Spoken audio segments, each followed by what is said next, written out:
A Wisconsin man wanted in multiple counties was arrested yesterday in Indiana. According to the U.S. Marshals Service, Anthony Fulton was released from federal custody in July of 2023 in Arizona and did not report to his supervised release officer in Madison.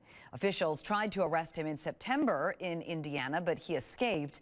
Fulton and his girlfriend were seen leaving a motel in Indiana yesterday afternoon when Fulton was taken into custody. He is being accused of supervised release violation, disorderly conduct, failure to register as a sex offender, and other charges.